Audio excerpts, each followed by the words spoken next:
तो relation and function miscellaneous exercise chapter second NCERT math class 11th देखो। तो यहाँ पे एक क्वेश्चन है,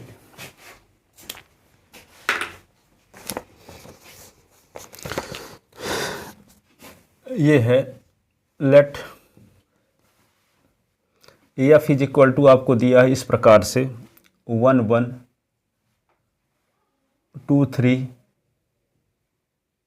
0 -1 -1 -3 be a function from z to be a function from z to z integer number का set defined by F x is equal to A X plus B for some integer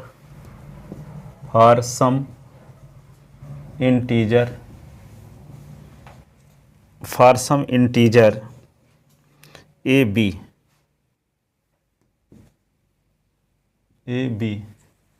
determine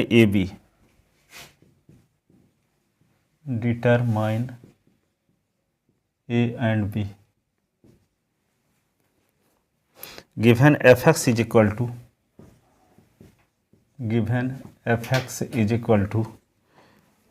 ax plus b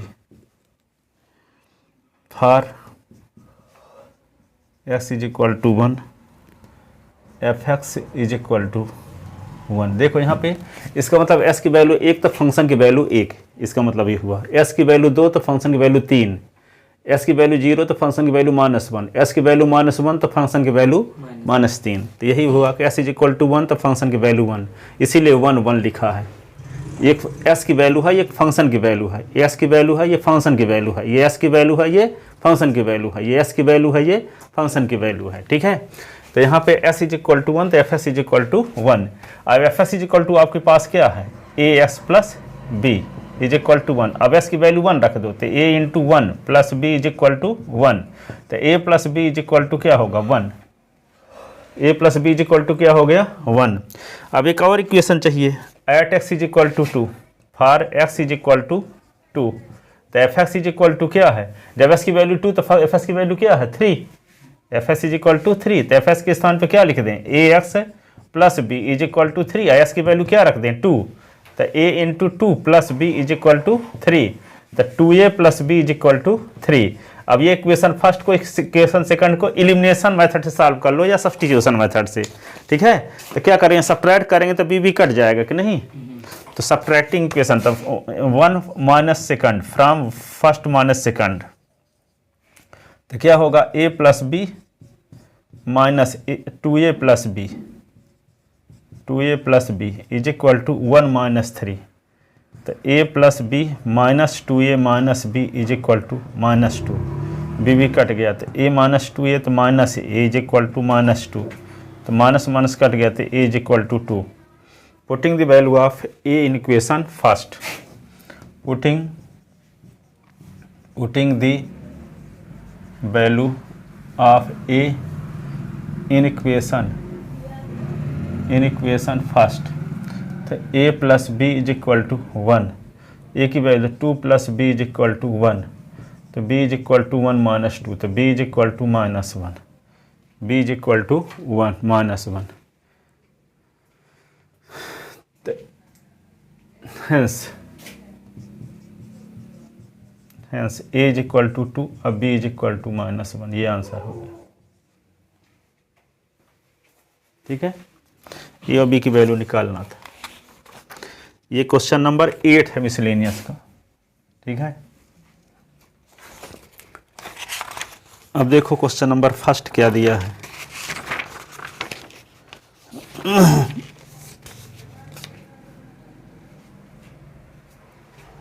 question भर मिटा दें,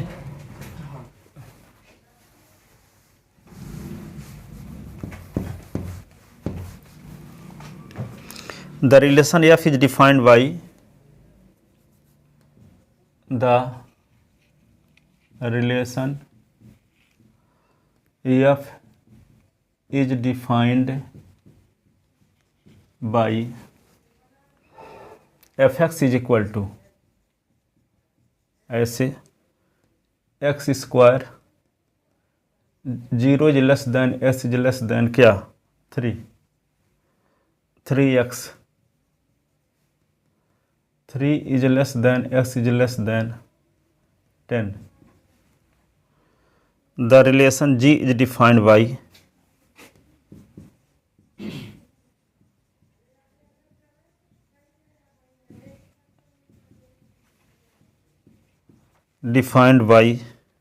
gx is equal to x square 0 is less than s is less than 2 3x 2 is less than x is less than 10. तो so that f is function and g is not a function. so that so करो कि f function है, g function नहीं. so that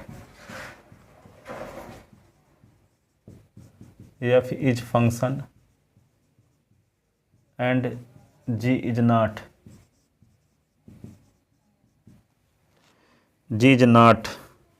a function.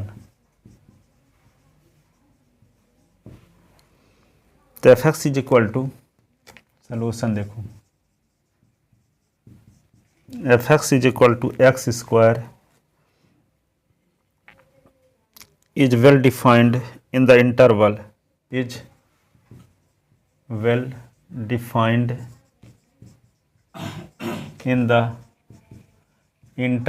Interval इसमें क्या दिया है ये वाला 0 से 3 ना. Interval 0 is less than S is less than or equal 3. Or इसी को ऐसे लिख सकते हैं close interval 0 3 0, 3 and f x is equal to आपको ये दिया है 3x इज वेल डिफाइंड परिभाषित है इन the interval in the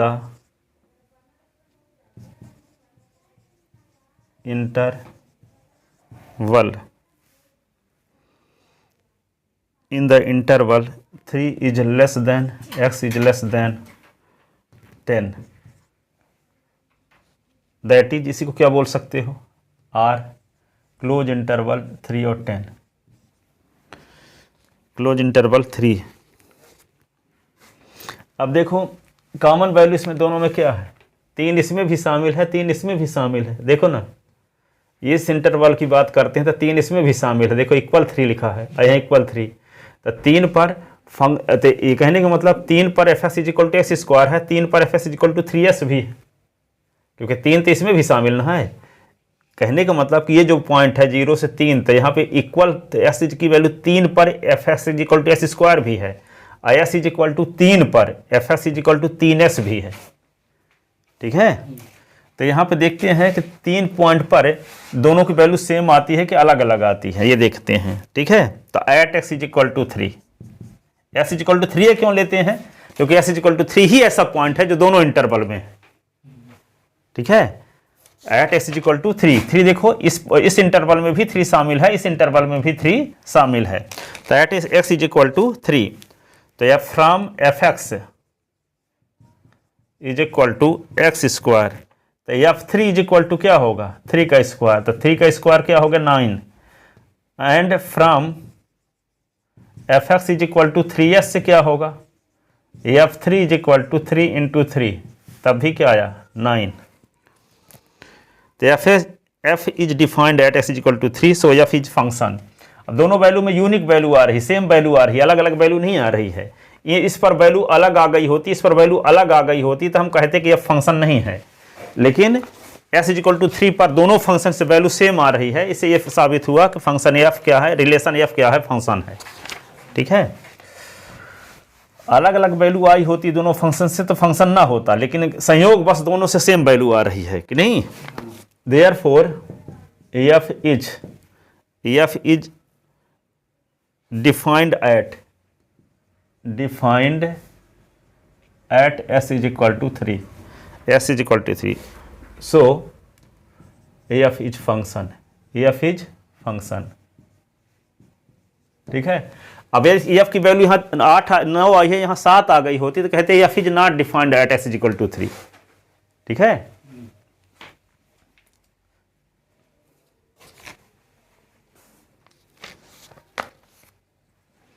now G x is equal to क्या है आपके पास, X square is well defined in the interval, is well defined in the interval, interval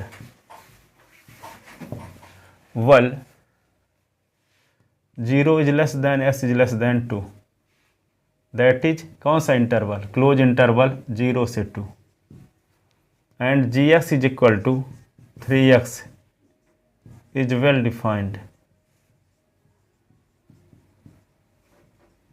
in the interval 2 is less then s is less than 10। अब देखो इसमें कौन सी value दोनों में शामिल है, दो यहाँ s की वैल्यू 2 भी है, यहाँ भी s की वैल्यू 2 है, तो जो दोनों में वैल्यू शामिल है उसी पॉइंट पर वैल्यू निकालो जी एस की, यहाँ से भी यहाँ से भी सेम वैल्यू आती है तो ये जी भी फंक्शन हो जाएगा, नहीं तो फंक्शन नहीं होगा, ठीक है। तो at S is equal to 2 from g x is equal to क्या है एक्स स्क्वायर, तो जी यहाँ एक्स के स्थान पर 2 रखते हैं तो 2 का स्क्वायर, तो g2 is equal to 4 at s is equal to 2 from gs is equal to क्या है 3x, तो g यहाँ s के स्थान पर लिख दिए 2, तो 3 इंटू 2 तो क्या आ गया 6, तो दोनों वैल्यू सेम नहीं आ रही है, यहाँ देखो आ रही है क्या, नहीं आ रही है।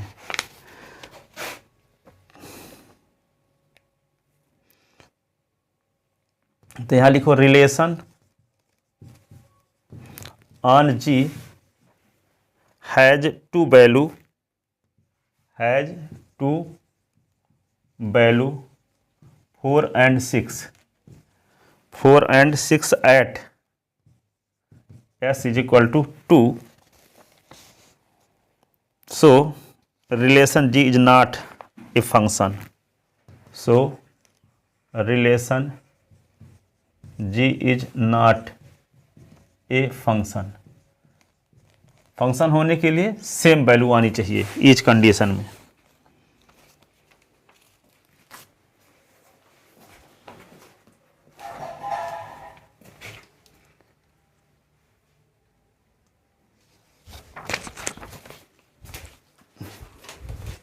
लिख लिया।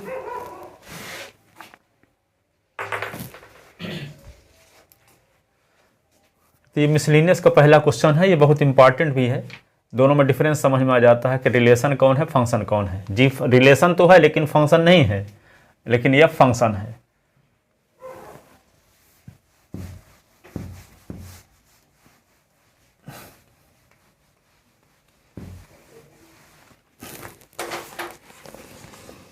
दूसरा क्वेश्चन ये है इसका मिसलेनियस का, if f x is equal to x square तो find f 1.1 minus f 1 upon 1.1 minus 1। तो पहले क्या करोगे, आपके पास क्या है f x is equal to है एक्स स्क्वायर ना, तो एस के स्थान पे क्या रख दो 1.1, तो ये 1.1 का क्या हो जाएगा स्क्वायर, ठीक है। फिर एफ 1 रख दो तो 1 का स्क्वायर हो जाएगा कि नहीं, तो वही रखते हैं। तो ये हो जाएगा 1.1 रखोगे तो क्या आएगा 1.1 का स्क्वायर, फिर 1 का स्क्वायर अपान 1.1 माइनस 1.0। तो ये 1.1 का स्क्वायर करोगे तो क्या होगा 1.1 इंटू 1.1, ये 1 इंटू 1 अपान क्या होगा 1.1 से 1 निकाल दोगे तो क्या बचेगा 0.1 बचेगा। और 1.1 का 11 गुणे हाँ 1.21 माइनस 1 अपान 0.1, 1 निकल गया 1.00 कर दोगे तो तो क्या बटेगा 0.21 और 0.1 इसका पॉइंट हटाओगे तो 21/100 और 1/10 तो 21/100 और गुणे 10/1 0 0 कट गया तो 21/10 तो 2.1 ये आंसर हो गया 2.1 लिख लो।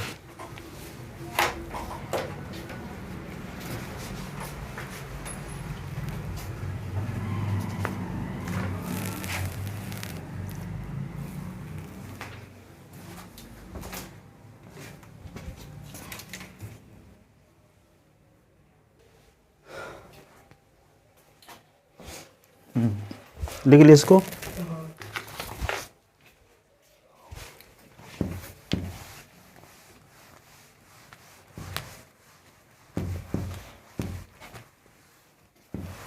तीसरा क्वेश्चन ये है, तीसरा find the domain of the function, find the domain of the function f(x) is equal to x² plus 2x plus 1 upon x² minus 8x plus 12। ठीक है,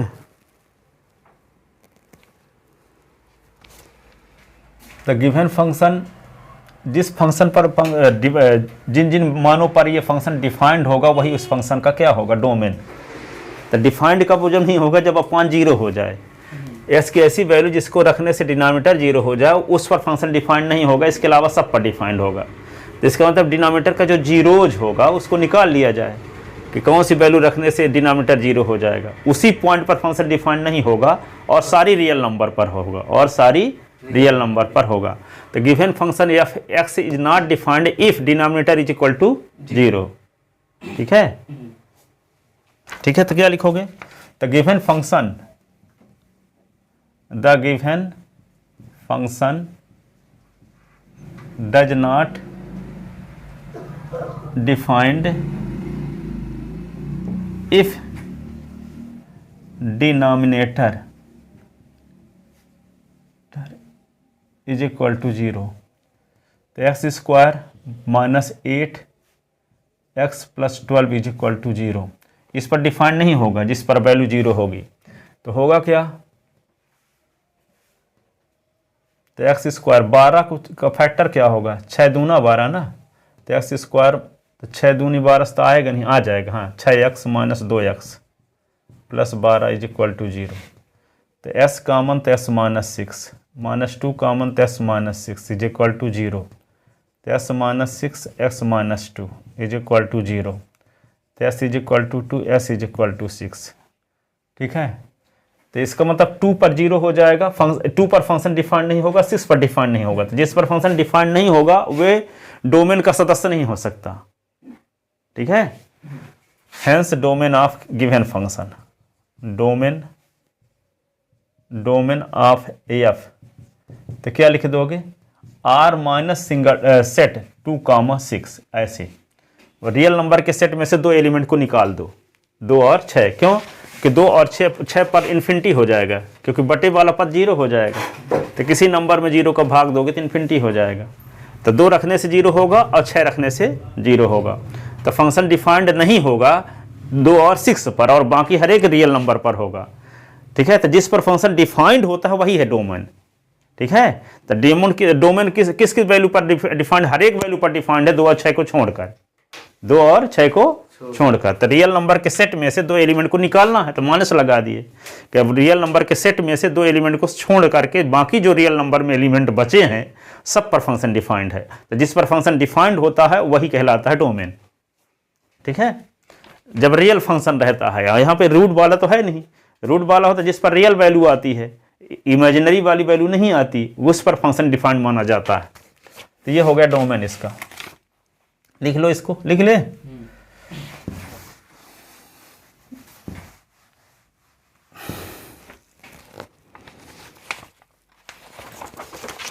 अगला क्वेश्चन ये है, find the domain and range of the function. find the domain and range of the function fx is equal to root x minus 1। ठीक है, तो जिस पर फंक्शन डिफाइंड हो, तो डिफाइंड इसमें क्या होगा, जब रूट के अंदर निगेटिव वैल्यू ना हो, जब से रूट वाला टर्म आ जाए तो समझ जाओ कि s की ऐसी वैल्यू जिसके करेस्पॉन्डिंग fx की जो वैल्यू आए वो कॉम्प्लेक्स नंबर में ना आए। तो कॉम्प्लेक्स नंबर में कब आएगी, जब रूट के अंदर की वैल्यू माइनस में हो, तब कॉम्प्लेक्स नंबर आएगा। अथवा जीरो रहेगा और पॉजिटिव रहेगा तो अब डिफाइंड होगा s माइनस 1 का मान जीरो हो जाए, s माइनस 1 का मान जीरो से बड़ा हो जाए, तो इस पर फंक्शन डिफाइंड रहेगा। लेकिन x माइनस 1 की वैल्यू जीरो से छोटी नहीं होनी चाहिए, जीरो से छोटी निगेटिव वैल्यू नहीं होनी चाहिए। निगेटिव वैल्यू आ गई तो -3 आ जाएगा, तो -3 आ जाए तो आयोटा के रूप में आ जाएगा इसका मान। इसको लिखेंगे 3 इंटू -1, तो इसको लिखेंगे √3 इंटू √-1, तो ये होगा 3 आयोटा। √-1 का मान आयोटा होता है कि नहीं, तो आयोटा में आना ये साबित करेगा कि फंक्शन डिफाइंड नहीं है। जैसे वहाँ इन्फिनिटी आना ये साबित करता था कि फंक्शन डिफाइंड नहीं है, तो यहाँ आयोटा में आना ये साबित करता है कि फंक्शन डिफाइंड नहीं है। तो s की जिस वैल्यू पर इसकी वैल्यू कॉम्प्लेक्स नंबर में आ जाएगी वो फंक्शन डिफाइंड नहीं माना जाएगा। ठीक है, तो यहाँ पे ये वाली वैल्यू नहीं होनी चाहिए, ये वाली होनी चाहिए। तो दोनों को कंबाइंड फॉर्म में लिख दो, तो दोनों को कंबाइंड फॉर्म में लिख दोगे तो s माइनस 1 इक्वल भी साइन लगा हो और ग्रेटर देन भी साइन लगा हो, तो ये इस पर फंक्शन डिफाइंड होगा, पर इस पर डिफाइंड नहीं होगा। तो इसका मतलब क्या है कि x is greater than or equal 1, यानी s का मान 1 हो या 1 से बड़ा हो, 1 हो या 1 से बड़ा। तो इसको कैसे लिखेंगे, डोमेन ऑफ f क्या होगा, 1 या 1 से बड़ा, 1 और इन्फिनिटी, ये 1 व 1 से बड़ा ना, तो 1 भी हो सकता है, इसलिए क्लोज इंटरवल लगाए हैं। और 1 से बड़ा इन्फिनिटी के पहले तक, 1 से बड़ा कहाँ तक मान, अनंत तक, तो ये क्या हो गया, डोमेन हो गया। ठीक है, तो क्या लिखोगे, given function will be defined, जिस पर फंक्शन डिफाइंड होगा वही उसका डोमेन कहलाएगा। तो given function, the given function will be defined if x minus 1 is greater than or equal 0, x is greater than or equal 1, hence domain of f, domain of f, तो क्या हो जाएगा, 1 से बड़ी वैल्यू, क्लोज इंटरवल 1 और infinity तक। ये ऐसे लिख सकते हैं, x such that x belong in R, और क्या लिख देंगे, x is greater than or equal 1।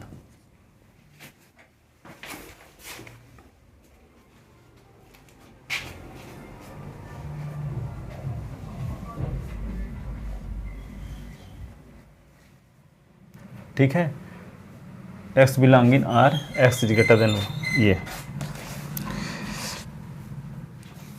अब क्या करोगे, for the range of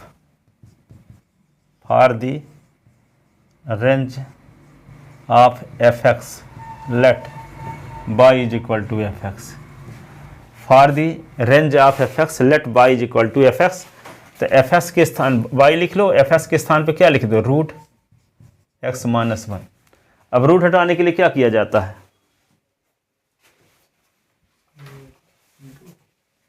squaring both side ना,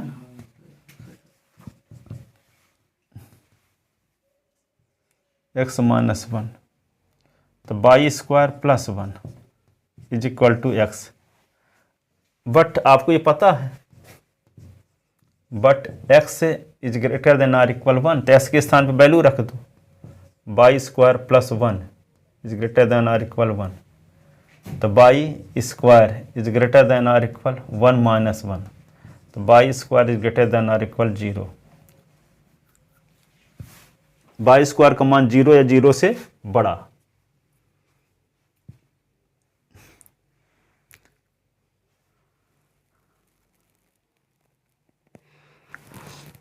the range of fx, hence range of fx such that y belong in R, y is greater than y square is greater than 0। ऐसे y element का collection जिनका square करें तो 0 से बड़ा रहे, वो रेंज कहलाएगा।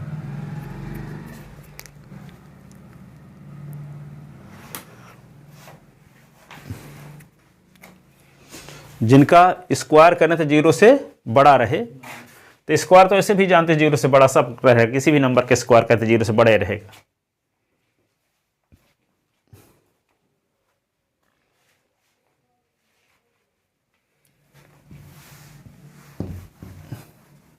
स्क्वायर रूट आप निकाल दो तब भी रहेगा y ग्रेटर देन 0, तो स्क्वायर ना भी लगाओ तो चलेगा।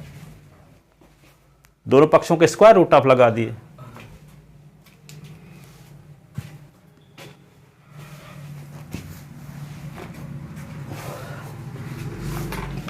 लिख ले, find the domain and range of real function, find the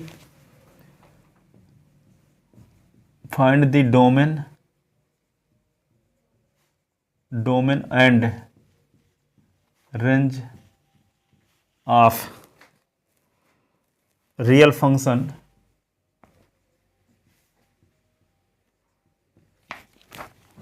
F defined by fx is equal to x minus 1 का मॉड।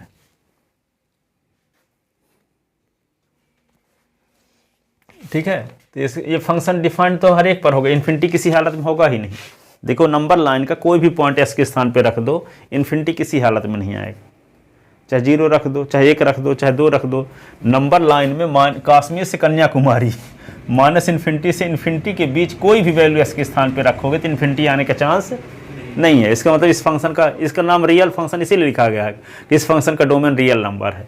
रियल नंबर के हर एक सदस्य को यहाँ रख सकते हो, इसका मान इन्फिनिटी किसी हालत में नहीं होगा। इसका डोमेन क्या होगा? Real number R. क्या होगा? रियल नंबर आर होगा। मॉडुलस फंक्शन है ना, तो मॉडुलस फंक्शन का डोमेन क्या होता है? Real number.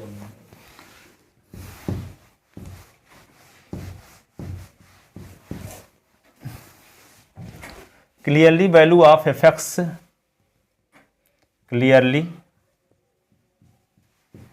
Value of FX is finite for all value of x, for all value of real number.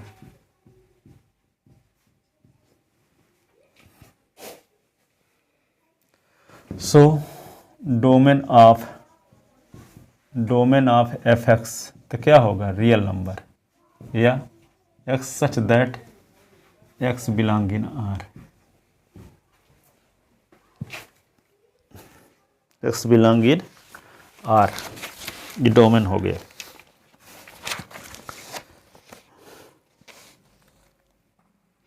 अब देखो किसी भी नंबर का मॉडुलस निकालोगे तो क्या आएगा? हमेशा पॉजिटिव।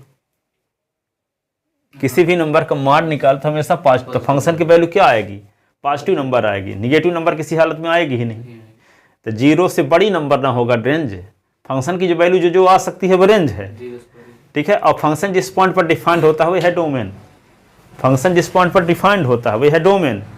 अब फंक्शन की वैल्यू आएगी क्या क्या? आर की वैल्यू आप रखते जाओ, आर के स्थान को मतलब माइनस इन्फिनिटी से प्लस इन्फिनिटी के बीच की वैल्यू आप रखते जाओ। यदि सब वैल्यू रख दोगे तो फंक्शन की वैल्यू कहाँ से कहाँ तक आएगी? नहीं आएगी। जैसे मान लो -15 रख देंगे तो -15 और -1 तो -16, और -16 का मार्ट 16 न हो जाएगा। तब माइनस इन्फिनिटी कैसे आया? 0 से इन्फिनिटी के बीच आएगा मान, क्योंकि निगेटिव आने का चांस ही नहीं है ना, तो मार्ट लग जाएगा ना। एस की वैल्यू भले आप माइनस में ले सकते हो डोमेन की, पर डोमेन की वैल्यू रख दोगे फंक्शन में, एस के स्थान पे -15 रख दिए तो -15 -1 अब -16 का मार्ट लग गया ना, +16 आ जाएगा। तो फंक्शन का मान तो ऋणात्मक आने का चांस ही नहीं है। तो फंक्शन का मान कहाँ से कहाँ तक आ सकता है? 0 से इन्फिनिटी के बीच आएगा। ठीक है, और ये फंक्शन डिफाइंड कहाँ से कहाँ तक रहेगा? माइनस इन्फिनिटी से इन्फिनिटी तक। तो फंक्शन जहाँ से जहाँ तक डिफाइंड रहेगा वो है domain.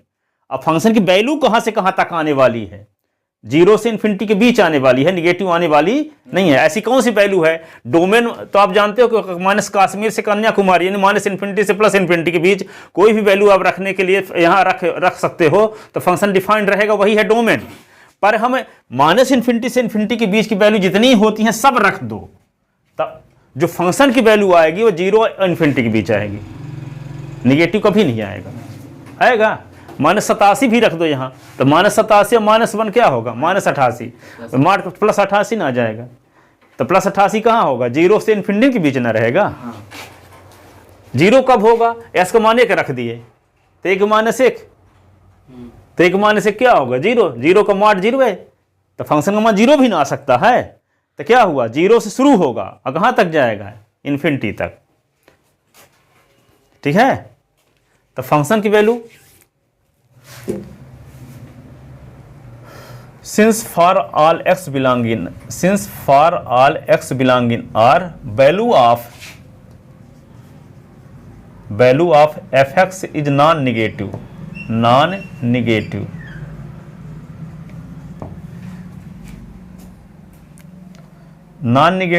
so range of fx, तो क्या लिख दोगे? क्लोज इंटरवल 0 से इन्फिनिटी। इसका मतलब x such that s belong in R, 0 is less then, या बाई लिख लेते हैं, रेंज के लिए बाई लिखते हैं जनरली, तो by belong in R, 0 is less then, by is less then infinity.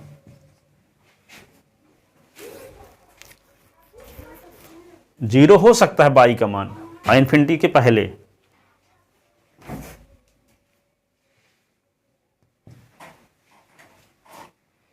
ये होगा रेंज।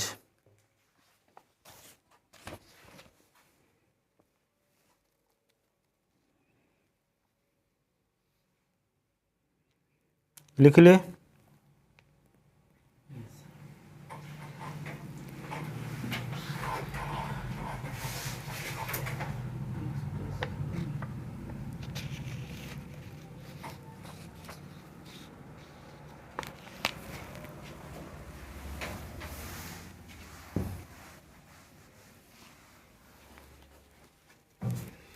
क्वेश्चन अगला है,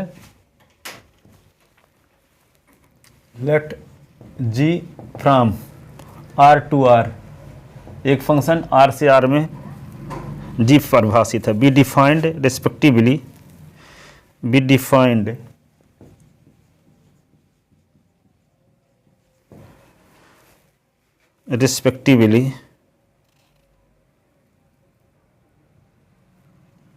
एफ और जी लिख लो, एफ कामा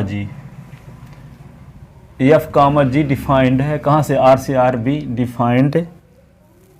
डिफाइंड रिस्पेक्टिवली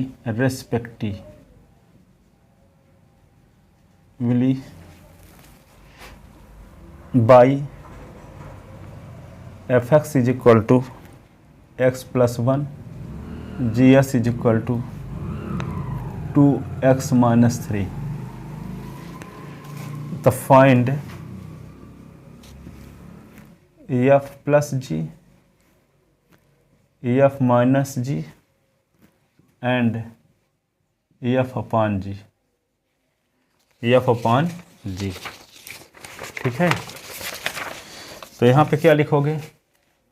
एफ प्लस जी निकालना है, तो एफ प्लस जी निकालने के लिए एस अपॉन एस लगाना पड़ेगा, तो ये क्या आ जाएगा फिर? एफ एक्स और प्लस जी एस हो जाएगा। और एफ एक्स जी एस की वैल्यू आपको पता है, एस प्लस 1 और जी एस की वैल्यू 2s माइनस 3, तो क्या होगा? 3x माइनस 2, तो ये आ गया एफ प्लस जी एस की वैल्यू, ठीक है।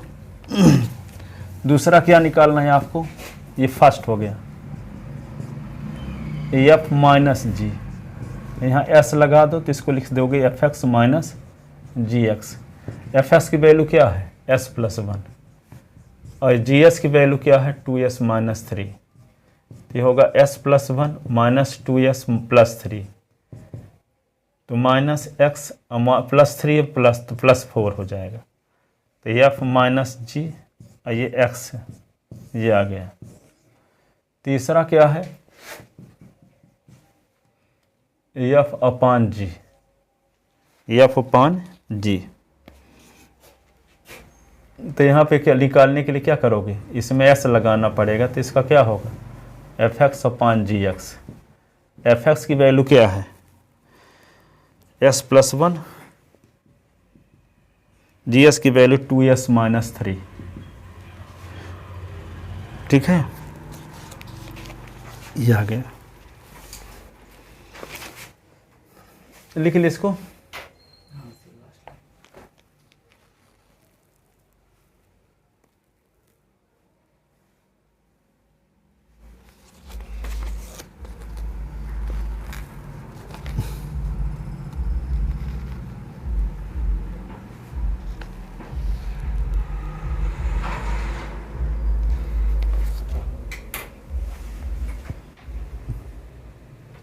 लिख ले।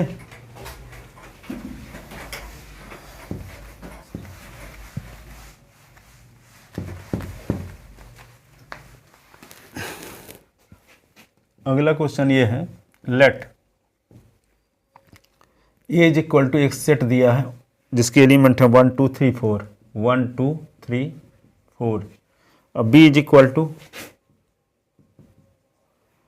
1 5 9 11, 1 5 9 11 15 16 15 16 and F is equal to ये दिया है 1 5 2 9 3 1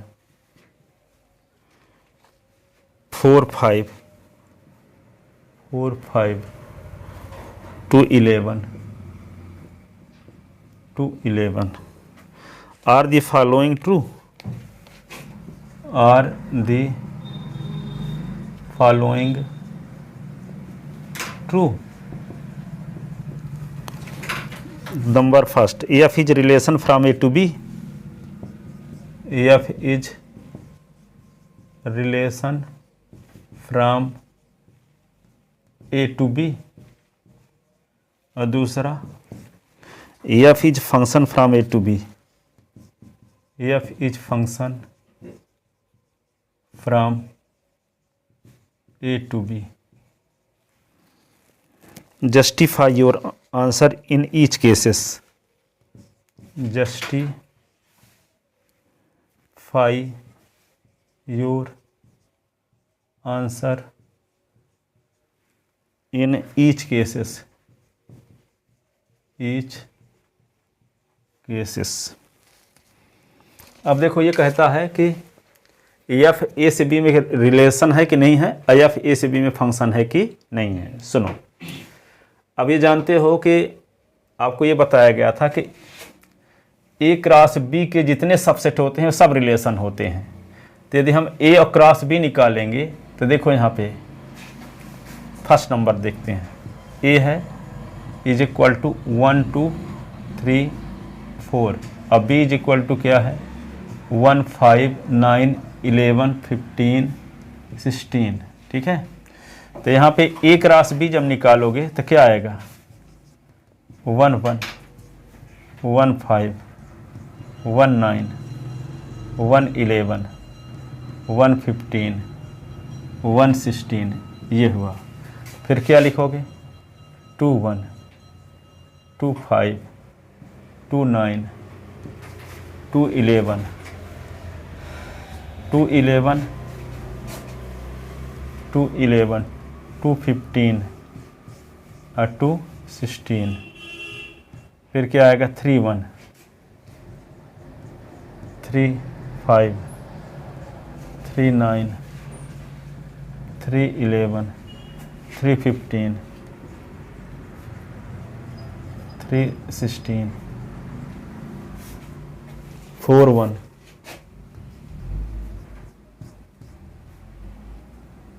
4 1 4 5 4 9 4 11 4 15 4 16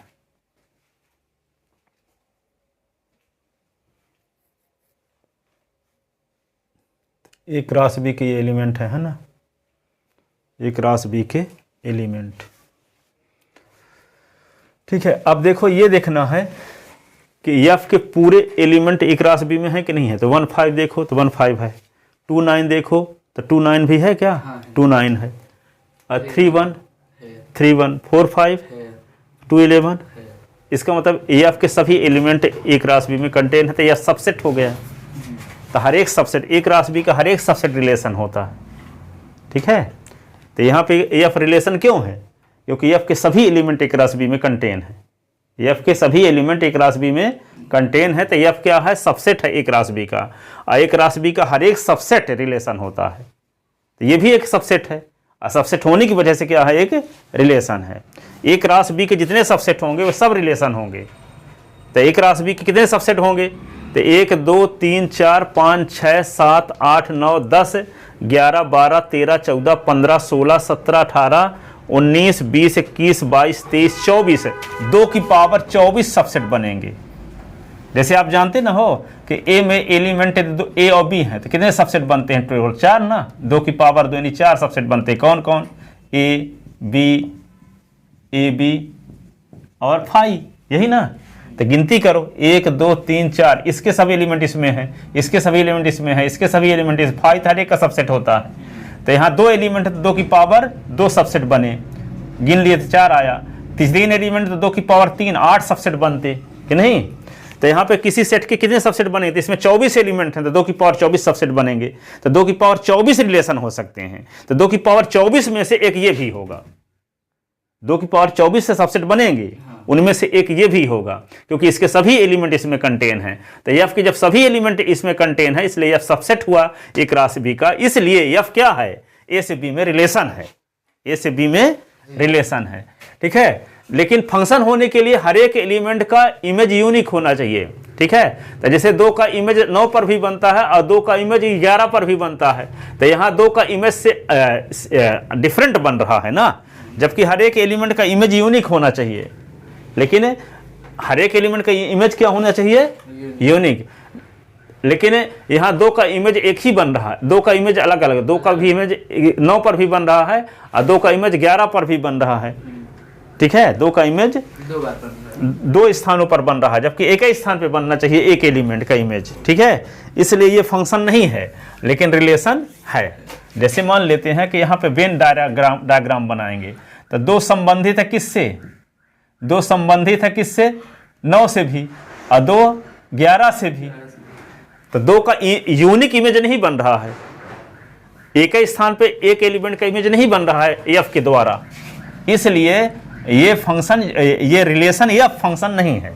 तो कोई रिलेशन फंक्शन कब होता है, जब डोमेन के हर एक एलिमेंट का B में यूनिक इमेज बने।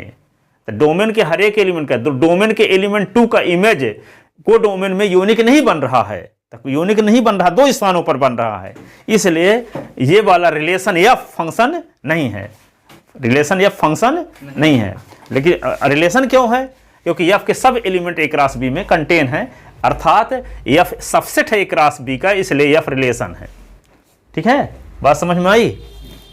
तो वही चीज जो समझ में आ गई उसको लिखते हैं।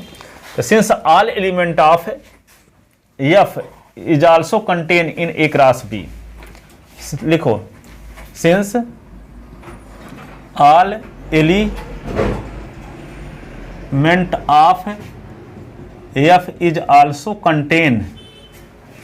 Contain in A cross B, so F is a relation from A to B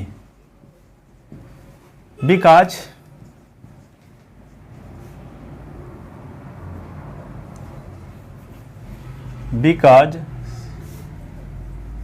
we know that every subset of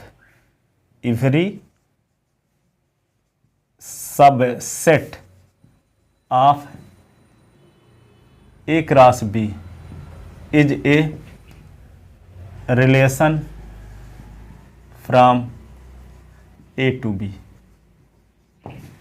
every subset of A cross B is a relation from A to B.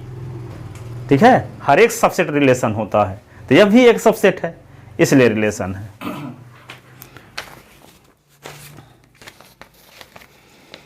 लेकिन function क्यों नहीं है? क्योंकि दो का image unique नहीं बन रहा है।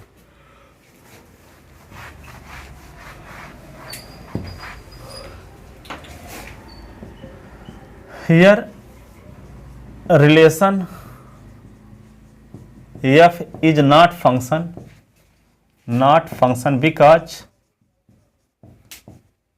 because element 2 does not have unique image। इस प्रकार का बना देना है इसे। 2 का इमेज 9 पर भी बन रहा है, 2 का इमेज 11 पर भी बन रहा है, इसलिए फंक्शन नहीं। यहाँ लिखा है ना 2 9 भी है और 2 11 भी है एफ का मेंबर। इसका मतलब ये हुआ कि 2 पर फंक्शन की वैल्यू 9 भी आ रही है और 2 पर फंक्शन की वैल्यू 11 भी आ रहा है। तो शुरुआत में दूसरे नंबर क्वेश्चन में नहीं दिखाए थे, पहले तो 8वां नंबर बताए, फिर पहला जब बताए थे कि तयफ फंक्शन है और जी फंक्शन क्यों नहीं था, क्योंकि वैल्यू अलग अलग आ रही है, कि में 4 आ रही थी, एक में 6 आ रही थी, इसलिए वो क्या था, फंक्शन नहीं था। तो इसमें देखो 2 पर फंक्शन की वैल्यू 9 भी आ रही है, 2 पर फंक्शन की वैल्यू 11 भी आ रही है। वहां पे क्या निकाले थे, 2 पर फंक्शन की वैल्यू 4 भी आ रही थी और 2 पर फंक्शन की वैल्यू 6 भी आ रही थी, इसलिए वह फंक्शन नहीं था। ठीक है, तो हर एक एलिमेंट का इमेज यूनिक आना चाहिए, लेकिन यहाँ यूनिक इमेज ना आने की वजह से ये वाला रिलेशन एफ है, फंक्शन नहीं है। ठीक है, लिख लें।